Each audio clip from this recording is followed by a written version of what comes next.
Morning, everyone. Good morning, world, evening, wherever you are in this beautiful, amazing world of ours. It truly is beautiful today. This world is amazing. God is good. Just to wake up and be able to breathe is truly a blessing, you know? I'm over here at Bill's house, getting ready. I'm thankful my grandma washed all my clothes, even though I won't be seeing her anymore because of her ignorance. I put her in her place. I put everyone in their place today. I'm tired of it. I'm over it. It's time for me to show everyone their error in my life, for me. So I'm doing it for myself and for only myself. This car, this Focus, I can't tell you how much shit I can fit in the back of this thing. I've owned so many vehicles, man, twice the size of this vehicle, and can't fit nearly half the shit in it that I do in this vehicle, this car. This first generation Focus is the best commuting passenger car to travel in. Period. Hands down. I don't care what anybody says. It's the most perfect hatch. You will never find a better hatch. Even a different year Focus or Fiesta, it's going to be too small. I'm not saying that they're not good cars. What I'm saying is this Focus, the 2003-4, the ZX3, the first generation Focus, was the most well thought out vehicle in my opinion, period. If you consider hatchbacks, we're not going to talk about any other cars, just hatchbacks in general. The Focus, it smashes, it blows every single other hatchback out the water. I don't care what car it is. It just in maintenance alone, but you got to get the SVT Focus. You got to get the SVT Focus if you're going to spend the money. Plus these lights, I love the lights. The lights are cool. You don't see the Focus with those bottom LED accents, which I gotta clean those up still. I really want to get the car painted, and I really want to clean up those lights or get new ones, the same exact ones. I want to get new fog lights. I'm gonna look for glass ones. I really want clear glass ones for the bottom. I'm gonna fix everything up. I might even get a different bumper. I might roll with the SVT bumper, which bothers me because the tag. This car is so frustrating me because you run the VIN, it shows up SVT Focus. The bumper is not an SVT Focus bumper. It's not. It's just a regular bumper, but it looks nice. It looks different than the other bumpers. That's what's weird. There's no insignia. There's no markings. Nothing to show what this car was.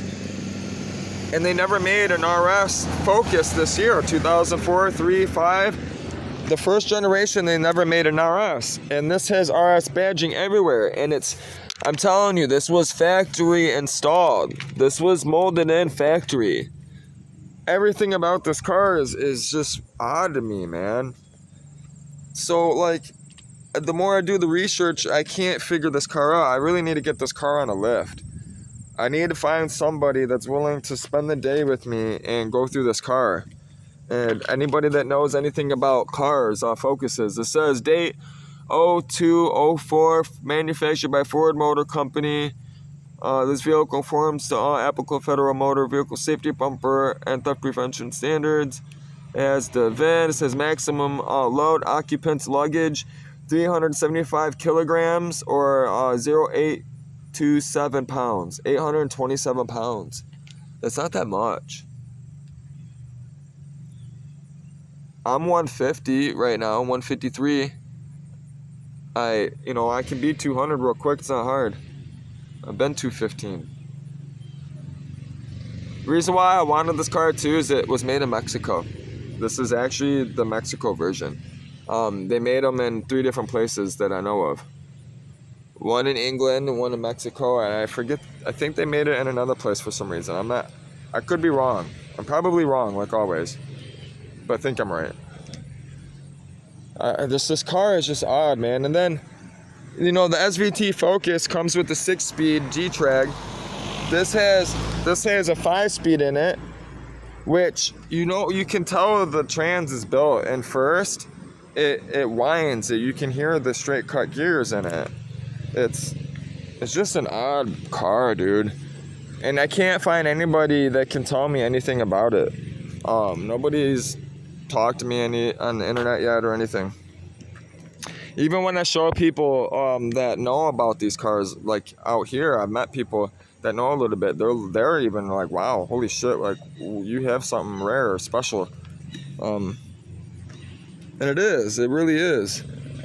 I really believe that transmission and stuff and this, that supercharger, all that stuff was factory. It came from the factory and somebody had access to this stuff and was able to put this car together.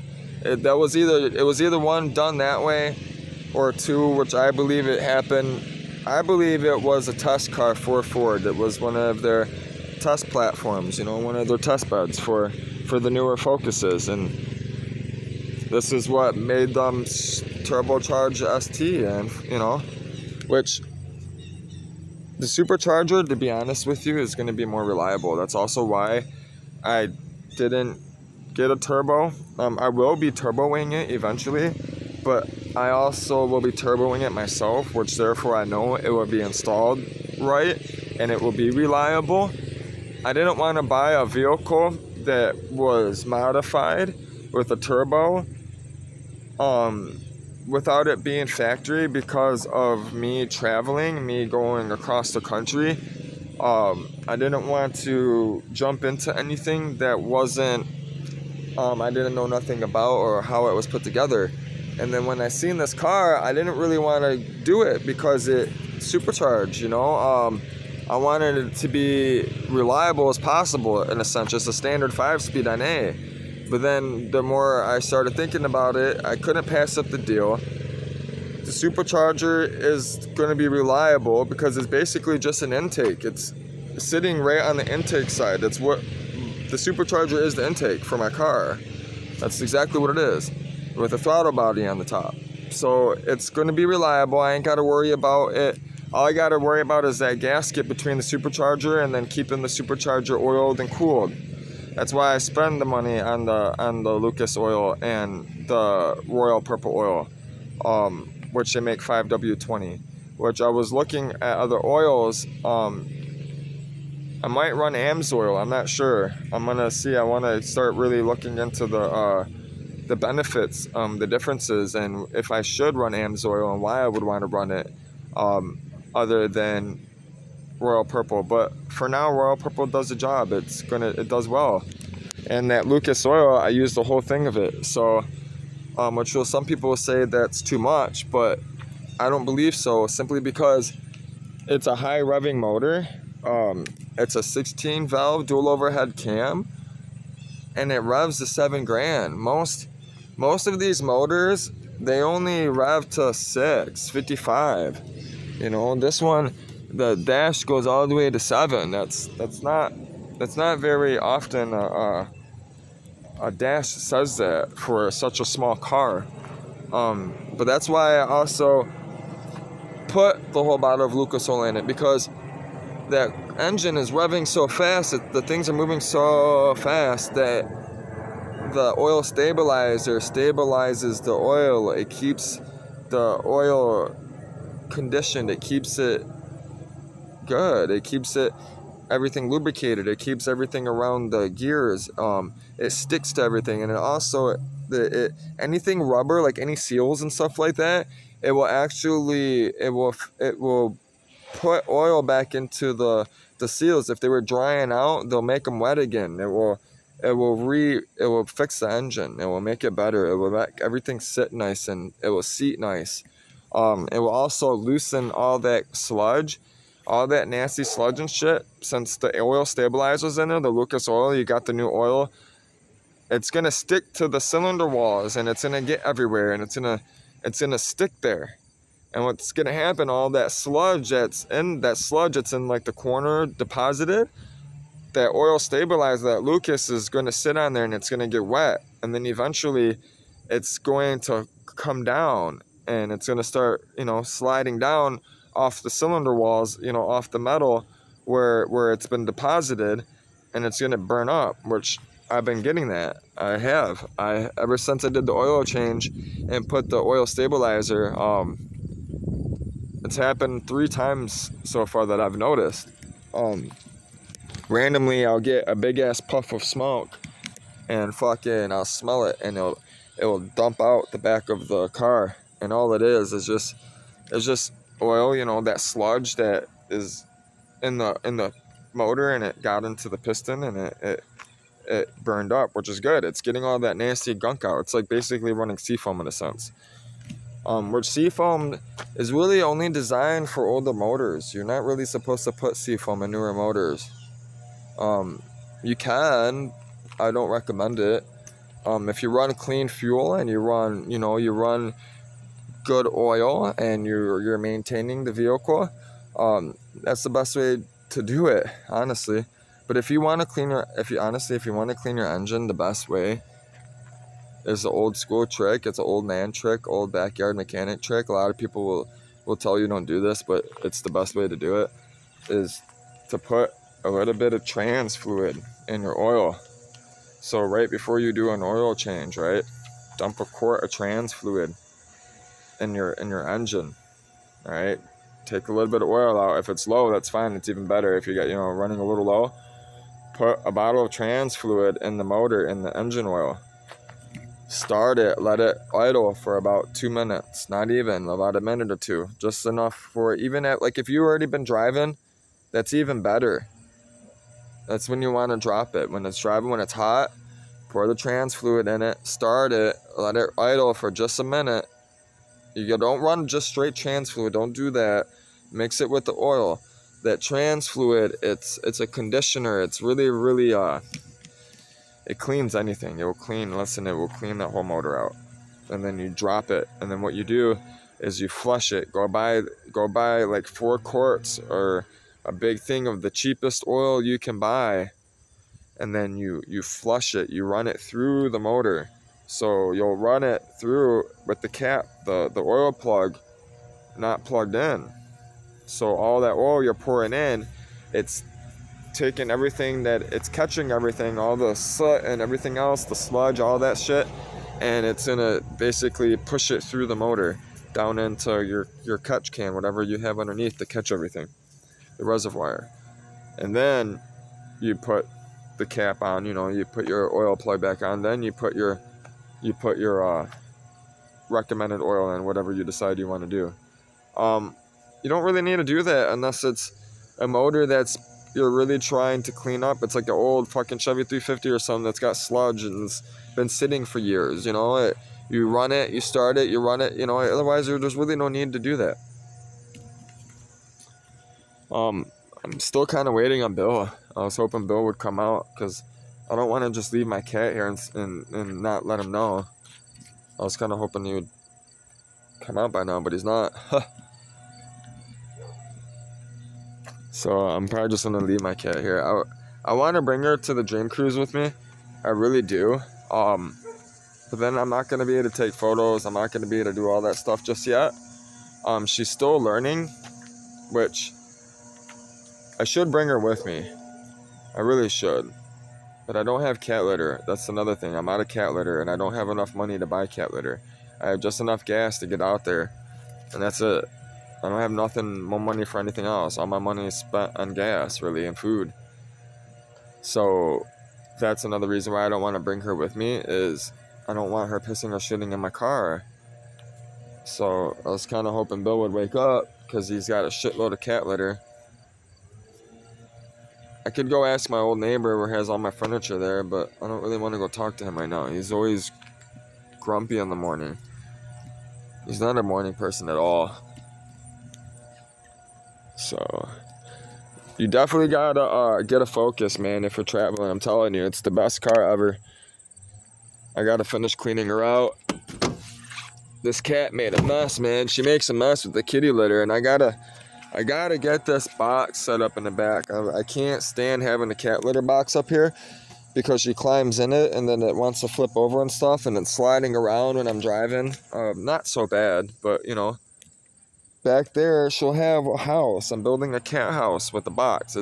I'm building two. So in my mind, how I drew it up on the notebook is I'm gonna have the battery pack in the middle, the lithium ion in the middle, and then on this side right here is going to be the cat litter box on the bottom, and then above it is going to be her house.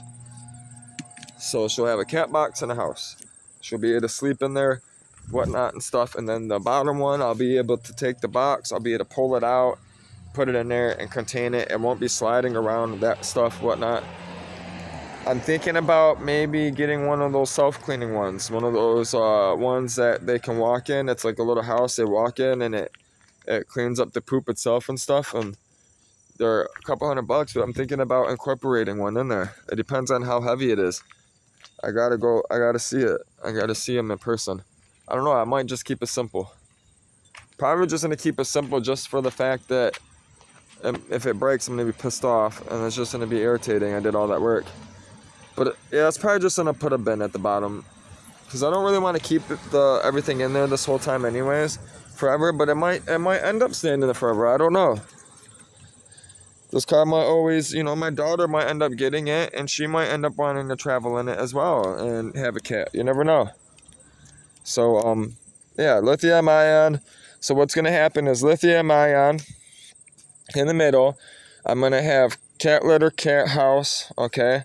And then on that side is going to be like a mini fridge in a sense, kind of.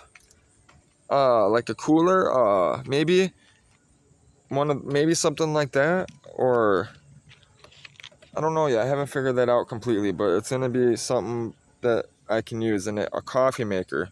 That's the number one thing, is I want to be able to brew coffee outside of the car. So I'll have my bottles of water in my little cooler right there. I'll be able to, you know, just my own little personal, you know, coffee maker, and I'll be able to. That's the only thing I really care about.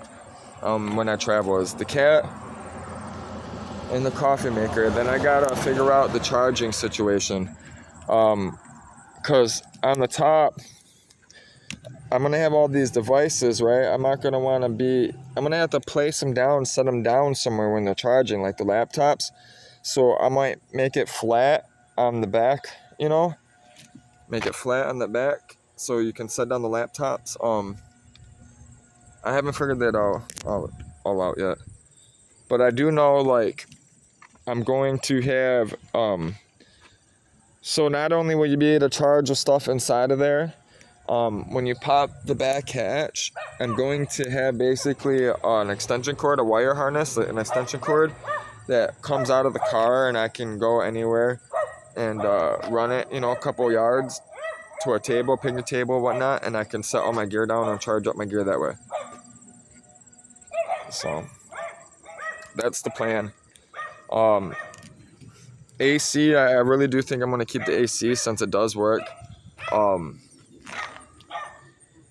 still thinking about getting a aftermarket alternator, oversized alternator, instead of the stock one. Just so I have it, just for backup, you know, just for extra power to, you know, charge the system, because I'm going to be using a lot of drainage. It's going to take a little power from the car, but that's fine. Once I get the EcoBoost turbocharger and all the piping and stuff, I'll get that installed. But right now, the main focus is getting the car as reliable and as solid as possible, the way it is right now. And then the suspension work. Suspension work, groundwork is number one. Chassis suspension, groundwork. Reinforcing the roof, that type of stuff, running all the wires, getting everything done for the computer systems, which I'm going to be jumping back and forth, honestly, because I'm living in the car, and I'm working, I'm making the money, and I'm going to be doing this as I go. I'm going to be finding people's places and states around this country and doing a lot of these modifications in their yard or their garage or at their business or place of business, right? whether I pay them to do so, or we're working out a deal, I'm working for them or something, or we're doing a YouTube thing, you know, a collaboration, or maybe even a sponsor. I need sponsors. There's no way I can physically travel the country and do what it is that I'm doing without some type of help. It takes a lot. It's going to take a lot of effort and money to keep this car on the road, and to get all the data and information and storms and culture and everything else, you know. This is why I am looking for sponsors. You know, if you're a company and you like what it is that I'm speaking about, you like who I am, and you understand what it is that I am doing, and you understand your part in it and what you can do for God, what you may do for Jesus as a team, as a whole, contact me. JAYSKII 89 Gmail, 833-3341, 734-833-3341. Give me a call. Let me know who you are, what it is you're about. Send me your Facebook link, your Instagram, your videos. Hit me up. Maybe we can come up with something. Maybe you got something special that you've been wanting to share with the world, that maybe, you know, it's time. So, because it is time. It's time to shine for everyone. Mentor's about to get some. She's going to get the squirrel.